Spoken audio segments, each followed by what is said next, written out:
বাথরুমটা ঠিক মতো হইতো না, আর গ্যাস ফাফাইতো সবসময়, কিছু জ্বালাফুরাও করতো। হইতো বললেও হয় না, ঝামেলা করে। অনেক সময় আধা ঘন্টা যাইতো গিয়া, কোনো সায় শব্দ নাই। পেটে যদি শান্তি থাকে না, তাহলে কোনো ধরনের শান্তি মিলেনি।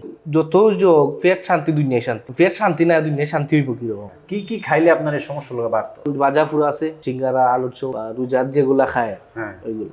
কোনো জায়গায় গেছেন যে দিয়ে মনে হয় 20 বার বাথরুমে যাওয়া লাগে। এখন একজন মানুষের বাসায় গেলেন, বারে কি বাথরুমে যাবেন? কিন্তু বাথরুম তো ঠিক মতো হইতো না। কষ্ট করছি ভাই, আমার বিয়ার সময় পুরা 1 সপ্তাহ পরে আমার কোনো কিছু হয় নাই, খুব সমস্যা করতেছিল। কতদিন যাবত আপনি আমাদের এই প্রশান্তি সন্ধানতাটা খাচ্ছেন? এর আগে আর একটা নিছিলাম, এখন মাঝখানে আর একটা আনছি। কিভাবে সন্ধান পেলেন? কিভাবে? ফেসবুকে ঘাটাঘাটি করে হয়। আপনি জানেন যে আমাদের এই প্রোডাক্টটা কাজ না করলে যে আমরা টাকা রিটার্ন দিই? আমার তো ওইটা প্রয়োজন হয় নাই। প্রয়োজন হয় না? হয় নাই। যাক আলহামদুলিল্লাহ। আমাদের কাস্টমার যারা নিতে চায় তাদের উদ্দেশ্যে আপনি কি বলবেন? আমি বলবো ওনাদেরকে আপনারা ওইটা একবার ট্রাই করে দেখেন। পার্শ্ব প্রতিক্রিয়া পাইছেন? না, এগুলা পার্শ্ব প্রতিক্রিয়া নাই, এগুলা সম্পূর্ণ তো ন্যাচারাল।